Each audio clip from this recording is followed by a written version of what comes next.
Last class में अपन ने electric intensity देखा था on the axis of the ring. उस टॉपिक को एक बार रिपीट करेंगे। Electric intensity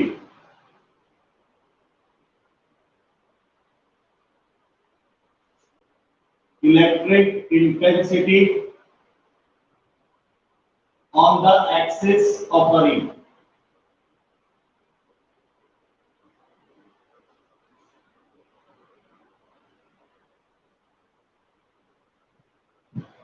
electric intensity on the axis of the ring, इस टॉपिक को रिपीट कर रहे हैं। इलेक्ट्रिक इंटेंसिटी को इलेक्ट्रिक फील्ड स्ट्रेंथ भी कहेंगे या इलेक्ट्रिक फील्ड भी कह सकते हैं। सबसे पहले एक रिंग कंसीडर करेंगे।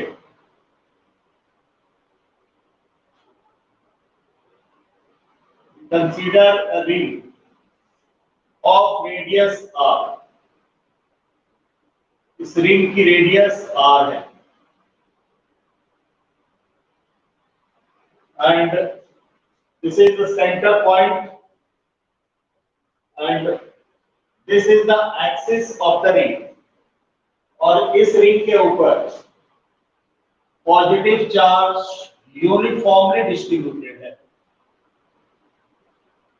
Positive charge Q is uniformly distributed on the ring. इस पूरे रिंग के ऊपर जो चार्ज डिस्ट्रीब्यूटेड है वो है Q, टोटल चार्ज Q। और सरकमफेरेंस के अलॉन्ग चार्ज डिस्ट्रीब्यूशन है, इसलिए इसमें लीनियर चार्ज डेंसिटी होगा और लीनियर चार्ज डेंसिटी जो होगी वो होगी लैम्डा। इसकी लीनियर चार्ज डेंसिटी लैम्डा। अब इस रिंग के ऊपर अपन दो एलिमेंट्री लेंथ कंसीडर कर लेंगे। ये एक एलिमेंट्री लेंथ हमने कंसीडर कर लिया इस रिंग के ऊपर और हमने ये सपोज किया ये जो कंप्लीट रिंग है ऐसे ऐसे बहुत सारे छोटे छोटे एलिमेंट्री लेंथ से मिलकर के ये कंप्लीट रिंग फॉर्म हुआ। इतने ही डिस्टेंस पे यानी r रेडियस पे ही जस्ट अपोजिट साइड में भी हमने एक एलिमेंट्री लेंथ कंसीडर कर ली। इसकी लेंथ अगर dl है तो इसकी भी लेंथ dl है। सेम लेंथ का अपन ने एलिमेंट्री सेक्शन एक एज्यूम कर लिया opposite side, diametrically opposite side. अब एक एक्सिस के ऊपर कोई पॉइंट P है। There is any point P on the axis. इस एक्सिस के ऊपर एक पॉइंट P है। इस पॉइंट पे इस पूरे रिंग के कारण इलेक्ट्रिक फील्ड फाइंड आउट करनी है। तो हम सबसे पहले इस पॉइंट पे इस एलिमेंट्री लेंथ के कारण इलेक्ट्रिक फील्ड फाइंड आउट कर लेंगे और उस इलेक्ट्रिक फील्ड को इंटीग्रेट कर देंगे होल सरकमफेरेंस के अलॉन्ग, होल लेंथ के अलॉन्ग, तो टोटल इलेक्ट्रिक फील्ड आ जाएगी।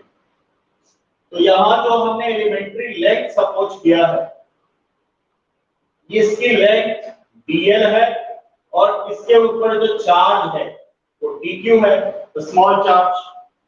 सेम यहां पे भी लेंथ dl है और इस पे भी स्मॉल चार्ज dq। अब ये पॉजिटिव चार्ज है इसलिए इस dq लेंथ के कारण p पॉइंट पे इलेक्ट्रिक फील्ड की जो डायरेक्शन होगी ये आउटवर्ड होगी, ये बाहर की तरफ होगी इलेक्ट्रिक फील्ड की डायरेक्शन। इसे हमने एलिमेंट्री लेंथ 1 सपोज कर लेते हैं और इसे 2 सपोज कर लेते हैं। Elementary length 1, elementary length 2। तो इस 2 एलिमेंट्री लेंथ के कारण जो स्मॉल है यहाँ पे P पॉइंट पे जो इलेक्ट्रिक फील्ड है उसे हम d(E2) से रिप्रेजेंट कर देते हैं।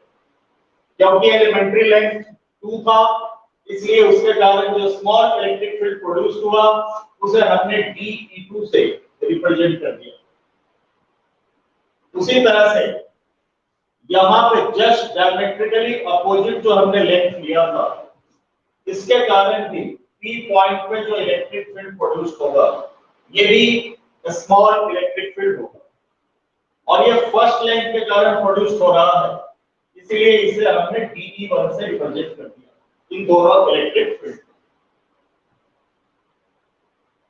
ये DE2 था और ये DE1। अब हम बात करते हैं कि ये एंगल सपोज करते हैं थीटा है, ये लेंथ OP लेंथ और ये लेंथ, जो लेंथ ये होगा हाइपोटेनस वही लेंथ ये होगा, और ये साइड कॉमन है। तो अगर ये एंगल थीटा है तो ये एंगल भी थीटा हो जाएगा, क्योंकि ये दोनों लेंथ सेम है, रेडियस भी सेम है, और ये साइड बेस भी दोनों के लिए सेम है। अगर ये एंगल थीटा है तो ये एंगल थीटा होगा वर्टिकल अपोजिट, और ये एंगल भी थीटा होगा। अब ये DE1 जो स्मॉल इलेक्ट्रिक फील्ड था, ये हॉरिजॉन्टल से थीटा एंगल फॉर्म कर रहा है। Small electric field DE1 theta angle form कर रहा है हॉरिजॉन्टल के साथ। तो DE1 के दो कंपोनेंट फॉर्म होंगे, एक तो हॉरिजॉन्टल कंपोनेंट होगा और एक वर्टिकल कंपोनेंट होगा। तो थीटा एंगल हॉरिजॉन्टल के साथ फॉर्म बन रहा है, इसलिए DE1 का हॉरिजॉन्टल कंपोनेंट हो जाएगा DE1 cos theta, DE1 cos theta, DE1 cos theta, और इस DE1 का वर्टिकल कंपोनेंट, DE1 का वर्टिकल कंपोनेंट ये होगा DE1 sin theta, DE1 sin theta. अब उसी तरह से हम इस DE2 की बात करते हैं, तो DE2 भी थीटा एंगल फॉर्म कर रहा है हॉरिजॉन्टल के साथ। तो DE2 का horizontal component DE2 cos theta, और इसका vertical component DE2 sin theta. अब ये डिस्टेंस r है, O से P की डिस्टेंस को हमने x सपोज कर लिया, तो पाइथागोरस थ्योरम से ये हाइपोटेनस जो होगी ये हो जाएगी under root of r square plus x square. अगर ये distance root r square plus x square है तो ये डिस्टेंस भी under root of r square plus x square होगा, क्योंकि ये भी रेडियस r के इक्वल है। अगर ये डिस्टेंस सेम है, ये दोनों डिस्टेंस सेम है, चार्ज यहां भी dq है, यहां भी dq है, लेंथ भी दोनों का एलिमेंट्री लेंथ सेम है, इसलिए जो DE1 और DE2 की जो मैग्नीट्यूड होगी वो इक्वल होगी। तो DE1 एंड DE2 मैग्नीट्यूड में इक्वल होंगे। तो यहां लेते हैं अपन DE1 equals to DE2 equals to, इसे हमने DE से सपोज कर लिया, DE1 DE2 के इक्वल है, यानी दोनों एक दूसरे के इक्वल है, उसे हमने DE सपोज कर लिया। अब अगर DE1 और DE2 इक्वल है तो ये DE sin थीटा 1, ये भी DE sin theta, DE sin theta, ये भी DE sin थीटा, ये भी DE sin थीटा, और ये मैग्नीट्यूड में सेम होंगे और डायरेक्शन में अपोजिट होने के कारण ये दोनों एक दूसरे को कैंसिल आउट करते हैं। लेकिन हॉरिजॉन्टल कंपोनेंट जो था ये दोनों सेम डायरेक्शन में है, यहाँ तो डायरेक्शन अपोजिट था इसलिए कैंसिल आउट हो रहा है, यहाँ सेम डायरेक्शन में है, इसलिए टोटल इलेक्ट्रिक फील्ड जो आएगी वो हॉरिजॉन्टल कंपोनेंट के कारण आएगी, और total electric field is due to the horizontal component. So the vertical component of these fields will be cancelled to each other. The vertical component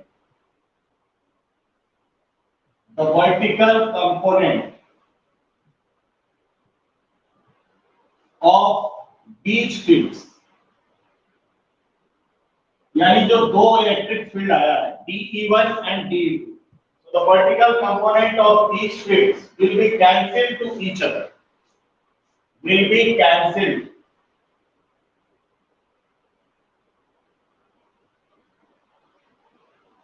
will be cancelled to each other. Why they cancel to each other? Because they are equal in magnitude and opposite in direction. Hence, the resultant electric field is due to the horizontal component. Hence, the resultant electric field or total electric field. The resultant electric field at point P is due to the horizontal component. Is due to the horizontal component. Resultant electric field या total electric field जो produce होगा P point पे वो किसके कारण होगा? तो horizontal component के कारण होगा और वर्टिकल कंपोनेंट एक दूसरे को कैंसिल आउट कर देंगे। तो सबसे पहले हम यहाँ पे ये देख लेते हैं कि इस स्मॉल लेंथ के लिए लीनियर चार्ज डेंसिटी क्या होगा। तो लीनियर चार्ज डेंसिटी होता है लैम्डा और लैम्डा इक्वल टू होता है charge per unit length. dq charge और लेंथ हमने लिया था dl। यहां से dq की वैल्यू हम फाइंड आउट कर लेंगे। dq equal to lambda into dl। This is the small charge on a small elementary length। तो dq की वैल्यू आ गई हमारे पास लैम्डा इनटू l। अब अगर हम पूरे रिंग के ऊपर लीनियर चार्ज डेंसिटी की बात करें, linear charge density on the whole ring, ये लीनियर चार्ज डेंसिटी सिर्फ एलिमेंट्री लेंथ के लिए था। अगर हम होल लेंथ के लिए लीनियर चार्ज डेंसिटी की बात करते हैं तो lambda equals to total charge upon total length. Total charge upon total length. Total charge हमने क्यों लिया है और इसकी टोटल लेंथ कितनी होगी? तो रिंग की टोटल लेंथ सरकमफेरेंस के इक्वल होगी और इसकी रेडियस r है, तो सरकमफेरेंस हो जाएगी 2/r। तो यहां से हमने ये देखा कि linear charge density for the whole ring and this is the linear charge density for the small elementary length. यहां से हमने dq की वैल्यू निकाल ली। अब हम इलेक्ट्रिक फील्ड का फॉर्मूला लिखते हैं। तो dE1 इक्वल्स टू dE2 दोनों का सेम होगा इक्वल्स टू डी। इसे हमने डी के इक्वल सपोज कर लिया है। तो इसका फॉर्मूला होगा q upon r square. q की प्लेस पे क्या आएगा? Small charge dq। तो k dq upon r square यानी यहां से यहां तक की डिस्टेंस जो कि under root r square plus x square है। तो root over r square plus x square और डिस्टेंस का स्क्वायर, यहां से स्क्वायर रूट को रिमूव करेंगे तो it becomes k dq। Square and square root gets cancel. k dq upon r square plus x square. ये आ गया हमारा small electric field. dE1 equals to dE2 equals to dE। तो इसे हमने d एज्यूम किया है तो d लेकर के चलते हैं। k into dq। dq की ये वैल्यू डाल देते हैं। dq की वैल्यू है lambda into dl upon r square plus x square. ये हमारे पास आ गया dE की value k lambda dl upon r square plus x square. अब अपन ने देखा कि टोटल इलेक्ट्रिक फील्ड जो प्रोड्यूस हो रहा है पी पॉइंट पे, ये किसके कारण हो रहा है? हॉरिजॉन्टल कंपोनेंट के कारण। और total electric field E find out करने के लिए स्मॉल इलेक्ट्रिक फील्ड का जो कंपोनेंट है हॉरिजॉन्टल कंपोनेंट, उसे हम इंटीग्रेट कर देंगे। तो E equals to integration of dE cos theta. Horizontal component dE1 था और dE2 था। dE1 cos थीटा और dE2 cos थीटा। तो हमने dE1 और dE2 को dE सपोज कर लिया था। अब यहां से वैल्यू डाल देते हैं d की वैल्यू हमने फाइंड आउट करी है k into dq। k into ये वैल्यू डाली d की value k lambda dl upon r square plus x square into cos theta. इसी ट्रायंगल में cos थीटा की वैल्यू फाइंड आउट कर लेते हैं।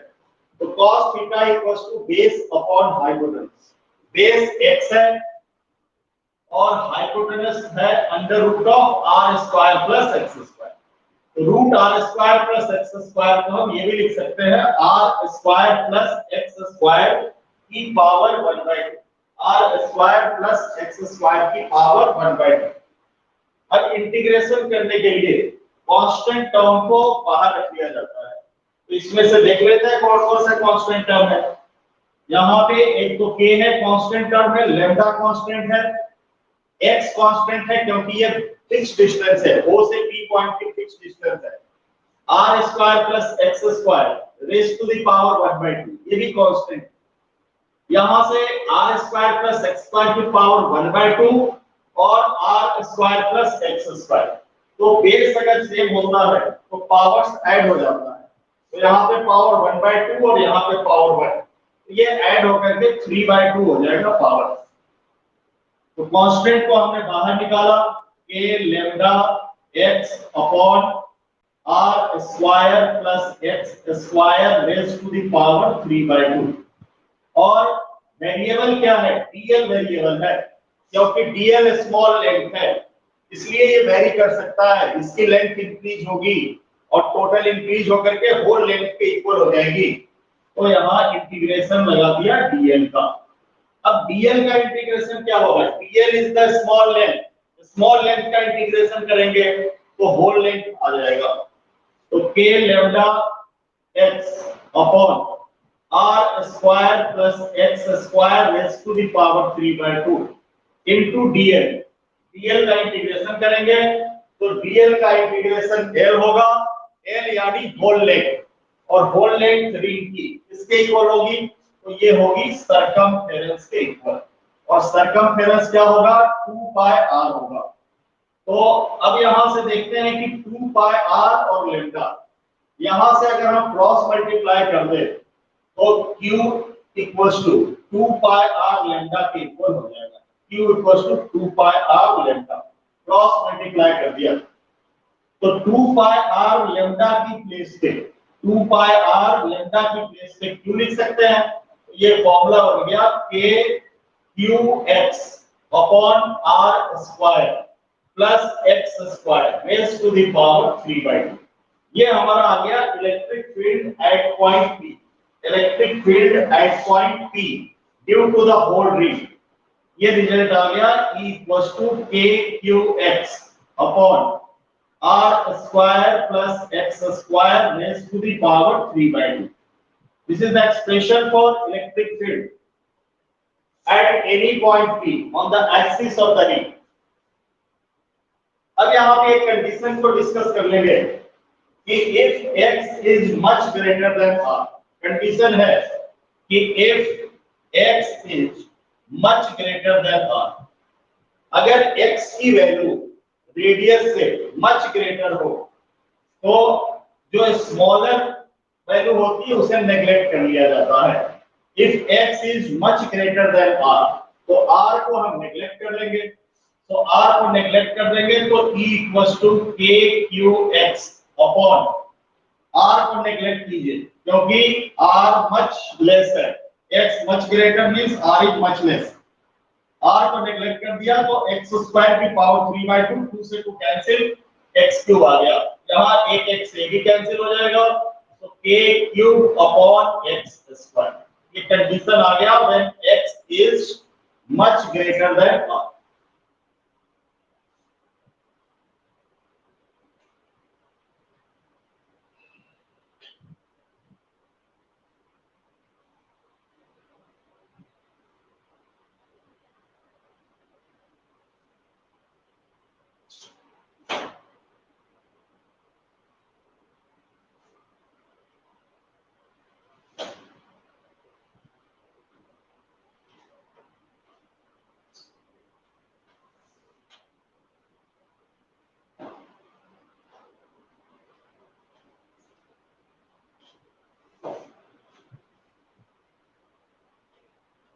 तो ये हमने देखा इलेक्ट्रिक फील्ड डिफरेंट सिचुएशन में इंटीग्रेशन को रिलेट करके भी देखा। अब नेक्स्ट टॉपिक लेने जा रहे हैं, that is electric dipole. New topic, electric dipole.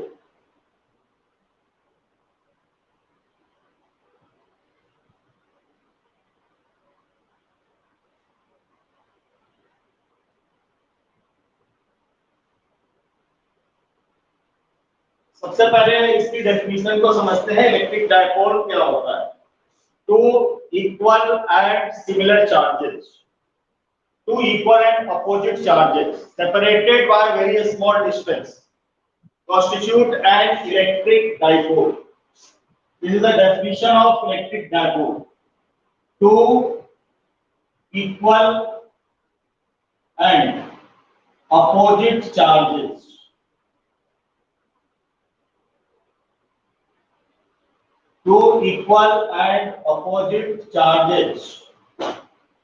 separated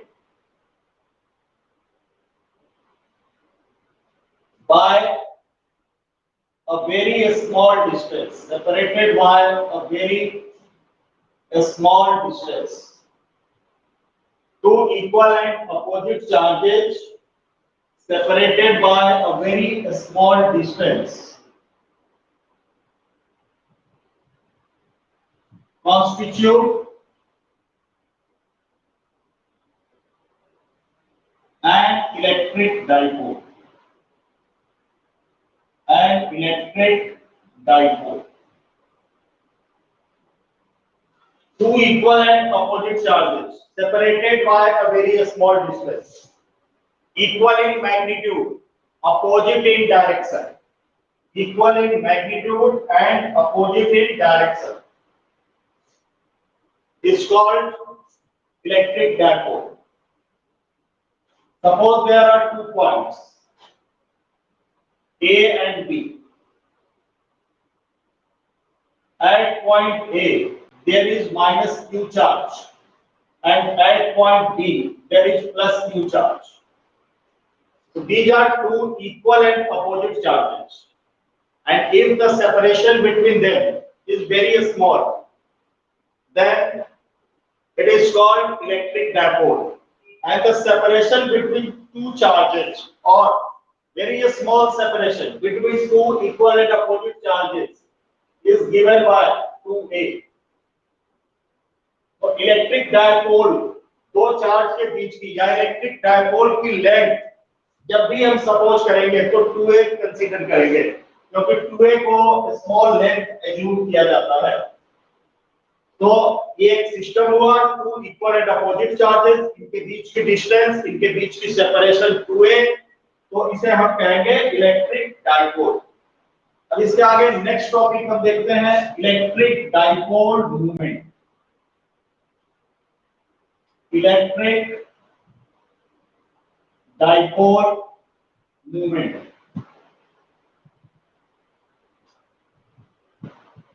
इसकी definition, product of the either charges,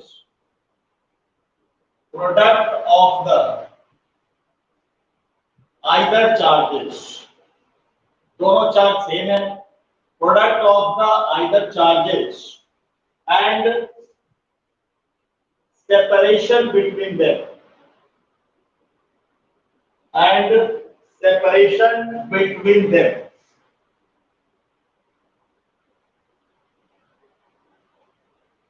product of the either charges and separation between them is called electric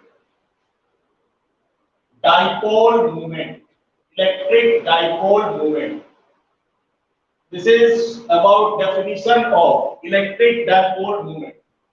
Two equal and opposite charges separated by a very small distance. It's called electric dipole. Electric dipole is a vector quantity, and it is represented by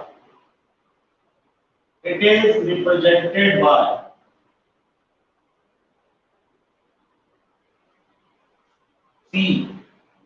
Electric dipole moment is represented by vector P. It is a vector quantity. That's why we have to represent by vector. It is a vector quantity. It is a vector quantity. So the formula for electric dipole moment, P equals to Q into 2A. P equals to Q into 2A.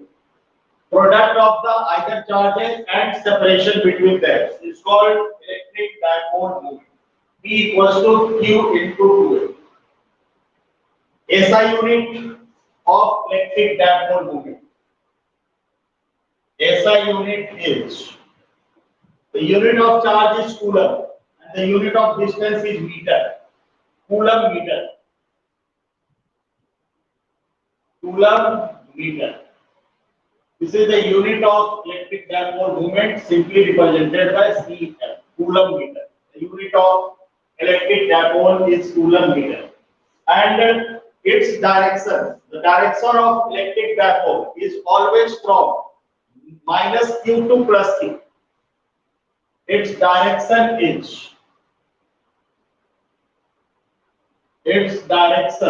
is from minus Q two plus Q. Electric dipole movement की direction हमेशा minus Q से plus Q की तरफ होगी.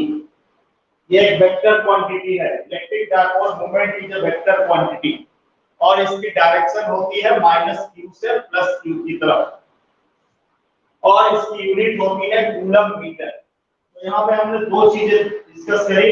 एक तो electric dipole and electric dipole movement. अब इस डायपोल मूवमेंट पे बेस्ट दो डेरिवेशंस देखेंगे.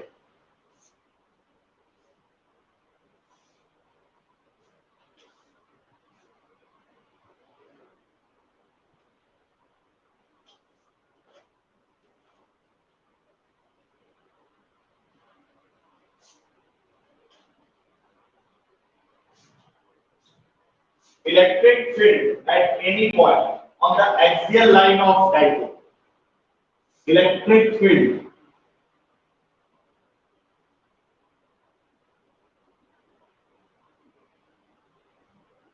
at any point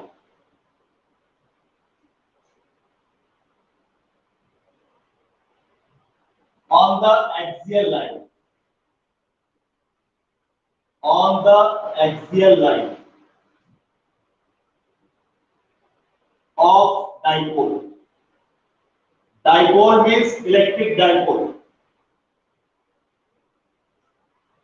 एक डेरिवेशन देखने जा रहे हैं. Electric field at any point या इलेक्ट्रिक फील्ड इंटेंसिटी या electric field strength at any point on the axial line of dipole. अब यहाँ पे एक न्यू वर्ड आया, एक्सियल लाइन. डायपोल का तो मतलब जानते हैं. डायपोल का मतलब electric dipole, minus Q charge से प्लस Q चार्ज की तरफ डायरेक्शन और इनके बीच की डिस्टेंस 2. एक्सियल लाइन क्या होता है? दो लाइन की बात करेंगे. एक तो एक्सियल लाइन, इसके बाद एक इक्वेटोरियल लाइन पे डेरिवेशन करेंगे. जैसे सपोज कीजिए डायपोल है माइनस Q से प्लस Q. इस डायपोल की लेंथ को प्रोड्यूस करने से, इस डायपोल की लेंथ को along the axis means x axis, dipole की लेंथ को जब हम प्रोड्यूस करेंगे तो जो हमारे पास लाइन आएगा उसे हम कहेंगे axial line. Axial line, the line along the x axis. When dipole length is produced, dipole की लेंथ को x axis की डायरेक्शन में प्रोड्यूस करने से जो लाइन हमें मिलेगा उस लाइन को एक्सियल लाइन कहते हैं. दूसरी एक इक्वेटोरियल लाइन आएगी जो नेक्स्ट डेरिवेशन में है. तो इक्वेटोरियल लाइन क्या होता है वो भी देख लेते हैं. जैसे ये है डायपोल माइनस Q से लेकर के प्लस Q और इसकी लेंथ है 2a and O is the center of the dipole. A line passing through the center of the dipole and perpendicular to the dipole is called equatorial line. जो line dipole के centre से होकर के जाए और dipole के ऊपर perpendicular हो, यानी y एक्सिस पे हो. ये line, this line is called equatorial line. Equatorial line. तो x एक्सिस के अलॉन्ग जो लाइन होगी that is called axial line, और y एक्सिस के अलॉन्ग जो लाइन लेंगे उसे हम कहेंगे इक्वेटोरियल लाइन। अब इसकी डेरिवेशन को देखते हैं। तो सबसे पहले डायपोल को कंसीडर करते हैं, और हमें पता है डायपोल की डायरेक्शन -q से +q की तरफ होती है। ये हमने कंसीडर कर लिया electric dipole, point A B, और यहां पे चार्ज -q, क्योंकि इलेक्ट्रिक डायपोल की डायरेक्शन -q से +q की तरफ होती है, और बी पॉइंट पे चार्ज +q। हमने डायपोल की लेंथ की बात करी है कि इसके बीच की जो लेंथ होती है उसे हम 2a से रिप्रेजेंट करते हैं, and this is called small length 2a। तो a और b के बीच की लेंथ, जिसे डायपोल की लेंथ कहते हैं, उसे हम 2a से रिप्रेजेंट करते हैं। Centre of the dipole, O is the centre of the dipole. अब यहाँ पे एक्सियल लाइन देख लेते हैं। तो इस डायपोल को x एक्सिस के अलॉन्ग प्रोड्यूस कर दिया, तो ये जो लाइन हमारे पास आया इसे हमने कहा axial line along the x axis. अब इस एक्सियल लाइन के ऊपर हमने कोई पॉइंट कंसीडर कर लिया। एक्सियल लाइन के ऊपर एक पॉइंट ले ली हमने P, और इस P पॉइंट पे हमें इलेक्ट्रिक फील्ड फाइंड आउट करनी है ड्यू टू डायपोल। ये डायपोल था, -q और +q का चार्ज, इनके बीच की डिस्टेंस 2 है। ये एक्सियल लाइन आ गया, एक्सियल लाइन के ऊपर P एक पॉइंट है। इस P पॉइंट पे इस इलेक्ट्रिक डायपोल के कारण हमें इलेक्ट्रिक फील्ड फाइंड आउट करनी है। तो ये जो P पॉइंट पे +q चार्ज है, इसके कारण P पॉइंट पे इलेक्ट्रिक फील्ड की डायरेक्शन क्या होगी? तो यहाँ पे पॉजिटिव चार्ज है, पॉजिटिव चार्ज के कारण P पॉइंट पे जो इलेक्ट्रिक फील्ड की डायरेक्शन होगी वो आउटवर्ड होगी, और यहाँ पे इलेक्ट्रिक फील्ड को हमने P + q से रिप्रेजेंट कर दिया। P पॉइंट पे इलेक्ट्रिक फील्ड की डायरेक्शन +q का चार्ज के कारण आउटवर्ड, बाहर की तरफ होगी। अब बात करते हैं कि इस P पॉइंट पे -q चार्ज के कारण इलेक्ट्रिक फील्ड की डायरेक्शन क्या होगी? तो टुवर्ड्स द चार्ज, माइनस के कारण टुवर्ड्स द चार्ज, यानी माइनस चार्ज -q की तरफ जाएगी। तो ये हमने इलेक्ट्रिक फील्ड देखा, किसके कारण देखा? तो electric field due to the -q charge, electric field due to the -q charge. अब हम डायपोल के सेंटर से जो पॉइंट हमने कंसीडर कर किया है, इसकी डिस्टेंस देख लेते हैं। तो इसकी डिस्टेंस को हमने r सपोज कर लिया। डायपोल के सेंटर O से P पॉइंट, हमारा जो ऑब्जर्वेशन पॉइंट है, उसकी डिस्टेंस हमने r सपोज कर ली। तो P पॉइंट पे जो इलेक्ट्रिक फील्ड आ रहा है डायपोल के कारण मतलब +q के कारण और -q चार्ज के कारण, ये दोनों इलेक्ट्रिक फील्ड एक दूसरे के अपोजिट डायरेक्शन में है।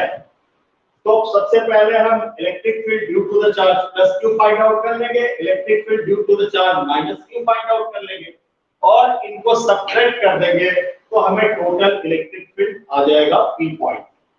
तो हम फाइंड आउट करते हैं electric field E due to the charge +q at point P। तो इलेक्ट्रिक फील्ड का फॉर्मूला होता है k³ upon r square, k³ upon r square, k³ upon distance का square, k³ upon r square, distance का square. तो हम बात करते हैं कि +q से लेकर के +q चार्ज से इस P पॉइंट की डिस्टेंस कितनी है? +q चार्ज से इस P पॉइंट की डिस्टेंस कितनी है?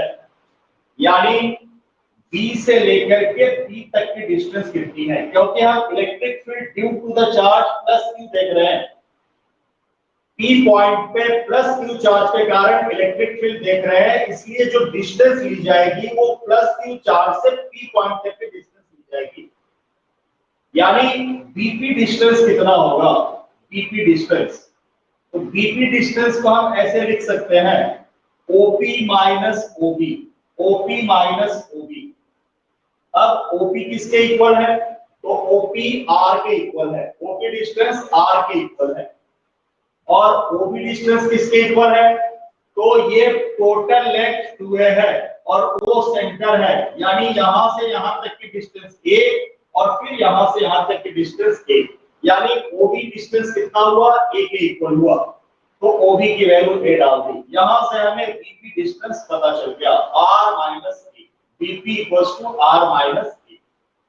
तो electric field E plus Q equals to a cube upon r square, a cube upon r square.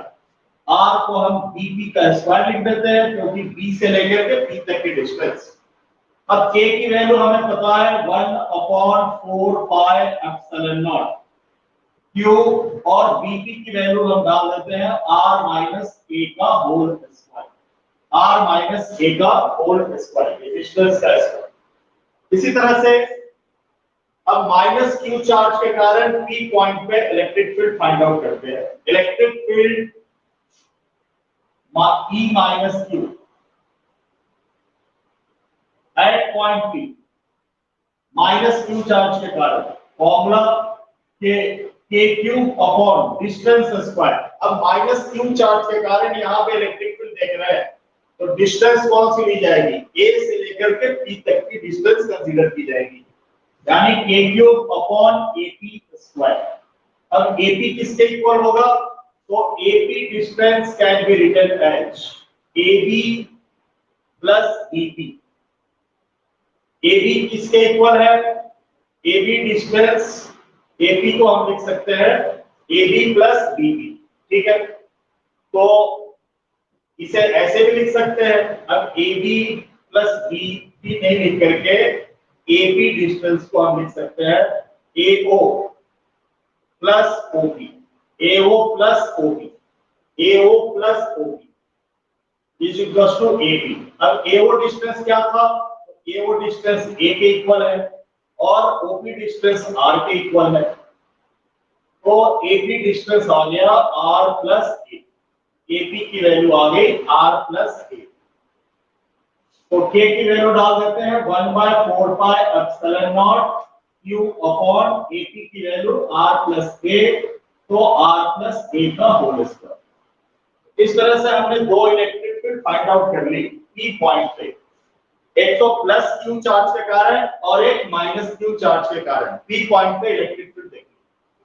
अब चूंकि ये दोनों की डायरेक्शन एक दूसरे के अपोजिट है, तो जो टोटल रिजल्टेंट इलेक्ट्रिक फील्ड आएगा वो एक में से दूसरे को माइनस करना पड़ेगा अपोजिट डायरेक्शन के कारण। अगर सेम डायरेक्शन में होती तो हम टोटल इलेक्ट्रिक फील्ड के लिए प्लस कर देते। अब किसमें से किसे माइनस किया जाएगा? तो जो भी इन दोनों में ग्रेटर होगी उसमें से स्मॉलर को माइनस करेंगे। तो इन दोनों में ग्रेटर इलेक्ट्रिक फील्ड कौन सी होगी? तो ग्रेटर इलेक्ट्रिक फील्ड वो होगी जिसकी डिनोमिनेटर लेस होगी। तो डिनोमिनेटर यहाँ r माइनस a का स्क्वायर है, यहाँ r प्लस a का स्क्वायर है। तो जिसकी डिनोमिनेटर लेस होगी वो ग्रेटर इलेक्ट्रिक फील्ड होगी। तो डिनोमिनेटर लेस किसकी है? E प्लस Q की, और इसकी डिनोमिनेटर ज्यादा है तो अपन निकालेंगे resultant electric field E। E equals to greater electric field E plus Q minus the smaller electric field E minus Q. Electric field due to the minus Q charge and electric field due to the plus Q charge.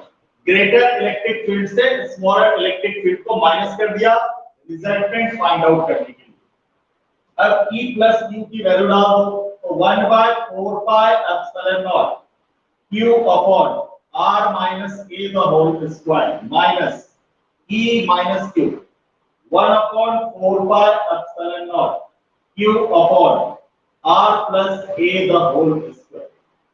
इन दोनों में common ले लेते हैं, तो common क्या है? Q upon 4 pi epsilon naught common है, Q upon 4 pi epsilon naught। यहां से आ जाएगा आपको 1/R minus A the square minus 1 upon r plus a the whole square.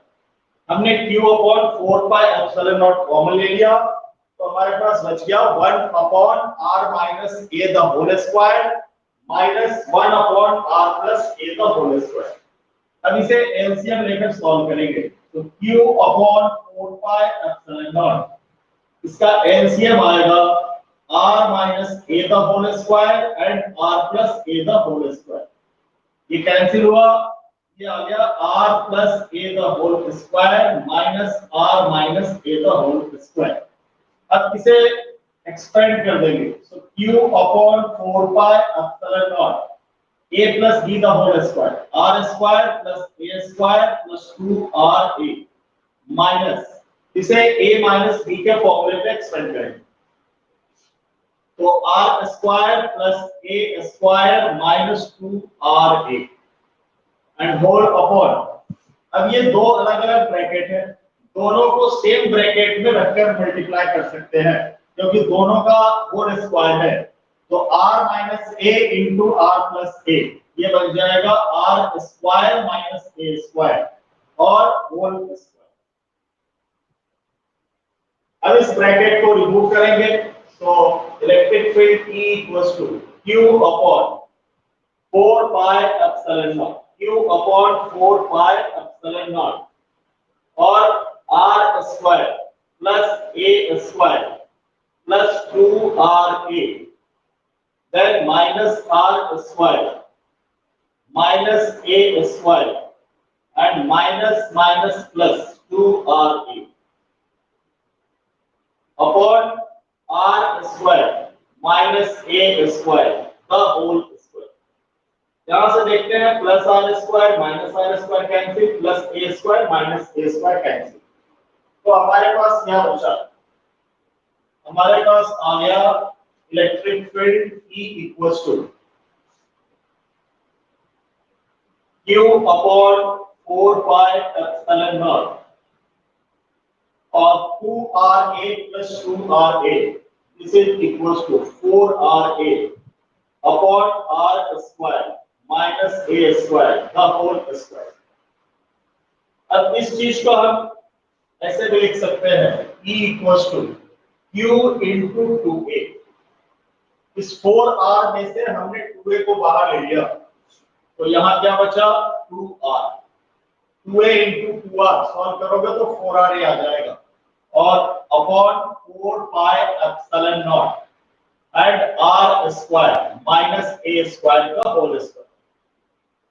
अब यहां से q into 2a, हमने इलेक्ट्रिक डायपोल मोमेंट पढ़ा था, electric dipole moment product of the either charges and separation between them, तो q into 2a को हम p लिख सकते हैं, तो ये 2 को बाहर ले लिया और q into 2a को p लिख दिया, इलेक्ट्रिक डायपोल मोमेंट, तो 2pr upon 4 pi epsilon naught and r square minus a square का होल स्क्वायर।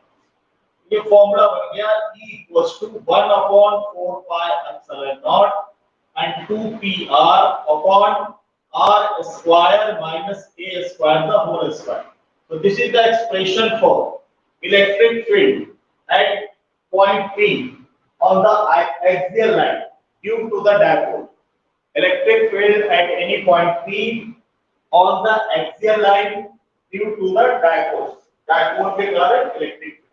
अब इसमें एक कंडीशन ले लेते हैं कि if r is much greater than a, if r is much greater than a, भाई 2a तो स्मॉलर था ही, तो a भी स्मॉल होगा, अगर r मच ग्रेटर हो a से, यानी a मच स्मॉलर हो, तो a को नेग्लेक्ट कर देंगे, a को नेग्लेक्ट किया जाएगा, तो E equals to 1 upon 4 pi epsilon naught, a को रिमूव कर दो, तो 2pr अपॉन r स्क्वायर का whole square, r raise to the power 4 and this comes to be E equals to 1 upon 4 pi epsilon naught, एक r से एक r cancel हो जाएगा and 2p upon r cube.